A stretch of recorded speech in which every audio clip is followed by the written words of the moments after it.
porque el dólar, lo decíamos, ya anotó una baja histórica tras la intervención del Banco Central, que anunció un programa de intervención cambiaria por un monto de 25.000 millones de dólares. Mucho, pero mucho dinero. Queremos analizar este escenario junto a Ramón López, profesor titular de Economía de la Universidad de Chile, a quien saludamos. ¿Cómo está, Ramón? Muy buenas tardes. Hola, Adolfo.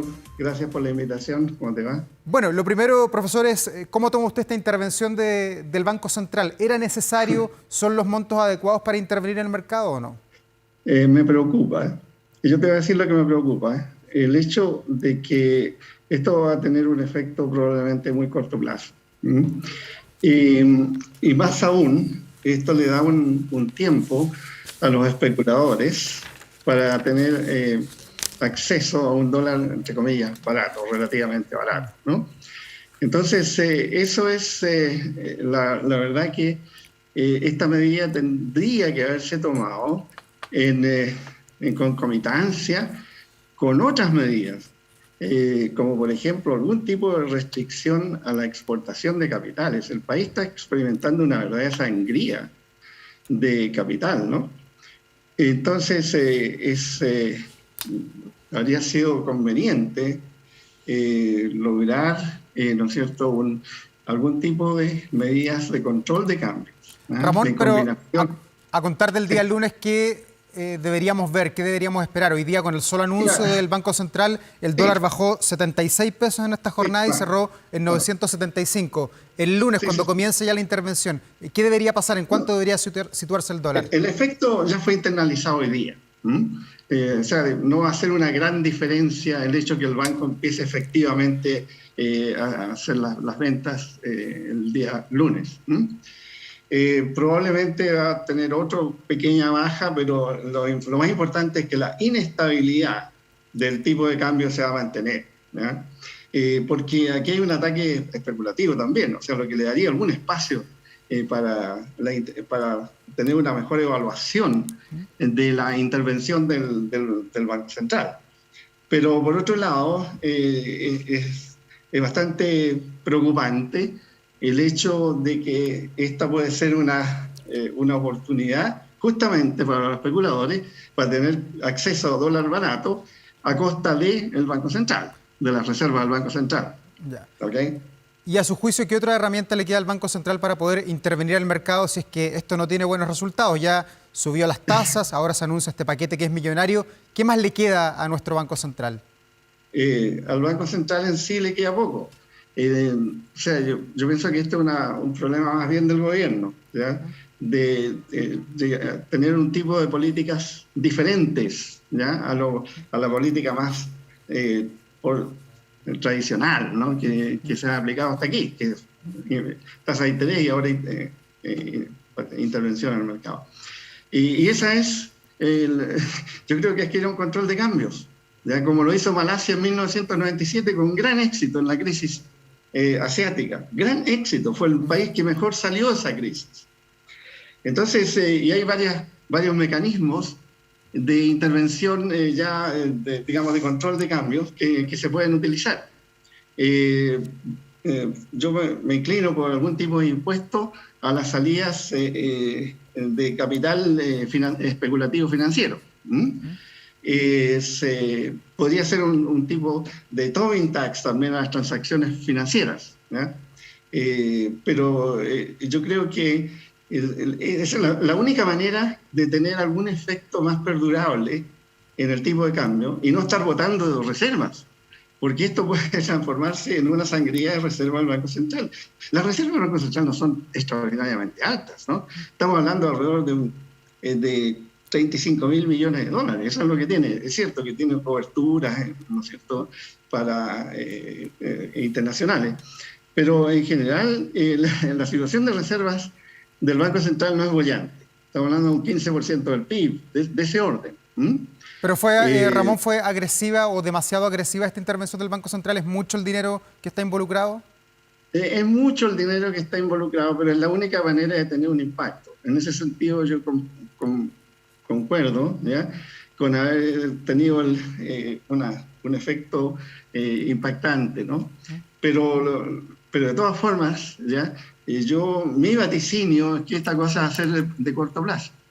y que a vuelta de un mes vamos a tener de nuevo el dólar bastante alto, porque o sea, el peso está siendo atacado, no cabe duda, ¿no? El peso es una de las monedas que más se ha depreciado. Entonces, yo creo que las razones por el ataque contra el peso no han cambiado, y esto es un alivio temporal. ¿Mm? O sea, usted prevé, Ramón, perdón, que de aquí a un mes más el dólar podría llegar nuevamente a 1.000 pesos a pesar de la intervención del Banco Central. Yo pienso que sí, ¿eh? Ya. ¿Y eso por qué? Porque lo que pasa, como te decía, es que ya el anuncio que hace el Banco Central ya genera el impacto fundamental, el más importante, ¿ya? Antes que empiece a actuar ya los inversionistas, los especuladores, ya lo internalizan. Entonces, lo que ocurrió hoy es tal vez el impacto más grande. Pueden haber efectos adicionales la próxima semana, pero yo creo que van a ser de mucho menor envergadura que los de hoy. Y esto va a ir poco a poco desapareciendo, este efecto, en la medida que pasen las semanas. Ya. Y desde su punto de vista, Ramón, ¿cuál es el factor que hoy día mantiene el dólar tan alto en nuestro país? Ha hablado de factores internacionales, de la guerra, de los problemas internos en China, pero también de la incertidumbre local. ¿Cuál es para usted el factor más preponderante? No, el factor más preponderante son las tasas de interés en Estados Unidos, en general en los países del norte, ¿no? Que están subiendo y van a seguir subiendo. Siempre el peso ha sido muy sensible a las variaciones de la tasa de interés en Estados Unidos, históricamente, ¿no?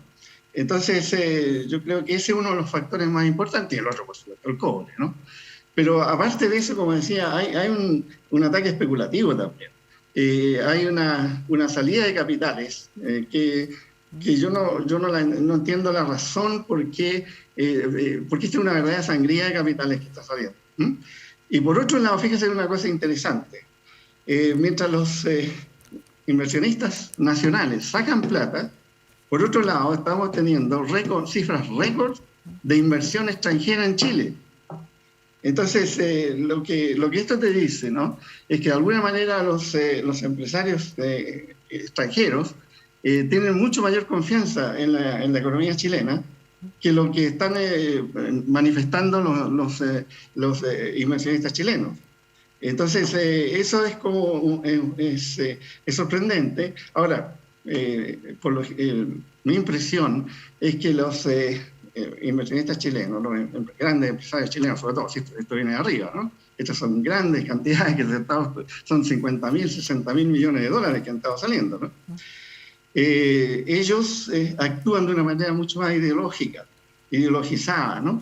Y eso ha sido bastante tradicional en Chile, ¿no? Los grandes empresarios chilenos, ¿no?, son muy influenciados por la política. Ramón. Y tienen un gobierno que no les gusta, en general, que viene una reforma tributaria que tampoco les gusta, y tienen también, ¿no es cierto?, lo más probable, a mi modo de entender, es que va a venir un apruebo de la nueva Constitución. Veremos qué pasa ahí el próximo 4 de septiembre, claramente, pero quería volver al tema, sí, claro, al tema del dólar, Ramón, para concentrarnos en ese tema. A nivel internacional... Esto parte del dólar, sí. Esto parte del dólar, te estoy pero contestando. A nivel internacional, más allá de los vaivenes de nuestra política interna y de la economía local, el dólar hoy día, ¿por qué está tan robusto, para entender un poco el problema? Bueno, como te digo, el dólar es el refugio ante una recesión mundial. Y hay síntomas de que es posible que estemos acercándonos a un punto de recesión internacional, ¿ya? Y eso, el dólar siempre ha sido el gran refugio. Y por otro lado, Estados Unidos, dentro de las naciones desarrolladas, la Federal Reserve, ¿no?, la Fed, está tomando el liderazgo en subir las tasas, ¿no? Y va a continuar subiéndolas.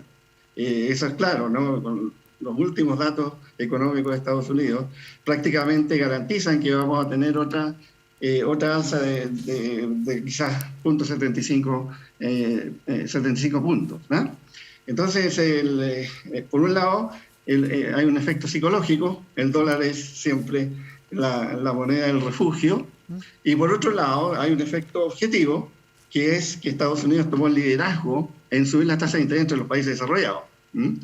Entonces, es bastante natural esperar un flujo muy grande de capital hacia Estados Unidos. Ramón, y eso requiere dólares. Sí, y a nivel local, ¿qué tan anclado está nuestro futuro económico como país al precio del dólar? Usted lo mencionaba ahí entre una de las causas, pero vemos que el dólar sigue bajando. Esta semana bajó un 10%, su valor se cerró hoy día a $3.175 la libra y todo indica que podría incluso bajar de los $3. ¿Qué va a pasar con nuestro país si el dólar, si el precio del cobre baja de los $3? Bueno, la cosa se pone más difícil, obviamente. La presión sobre el dólar es mucho mayor, ¿no? Aumenta. Sería bastante negativo que llegáramos a ese nivel psicológico de los $3, ¿no? De la libra.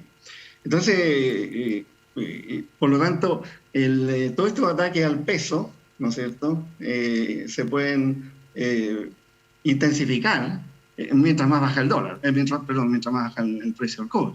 ¿Okay? Entonces, eso es un panorama en general bastante negativo. Estamos impactados por todos lados, esa es la verdad. Por otro lado, tenemos las tasas de interés, ¿no es cierto?, locales que han subido, la TPM ha subido en un año a un nivel inusitado, ¿no es cierto?, de 0.75% a 9,75% en menos de un año. Por otro lado, la inflación, uno esperaría, ¿no es cierto?, que con ese tremendo impacto de la política monetaria, uno esperaría que la inflación, por lo menos, si no, que no disminuya, pero que en ningún caso se acelere. Y lo que estamos viendo es una tremenda aceleración de la inflación, a pesar de las tremendas alzas de las tasas de interés. La inflación ha subido de 4% hace un año atrás a 12%, se ha triplicado, ¿ya? Entonces, lo que esto nos está diciendo es que las políticas monetarias del banco, ¿ya?, la alza de interés, que es la política preeminente que han usado, no han sido efectivas hasta aquí. Es cierto que hay rezagos, pero cuando uno esperaría de todas formas que el efecto sobre la inflación que no esté asociado con una alza en la inflación cuando tenemos este tremendo aumento de las tasas de interés.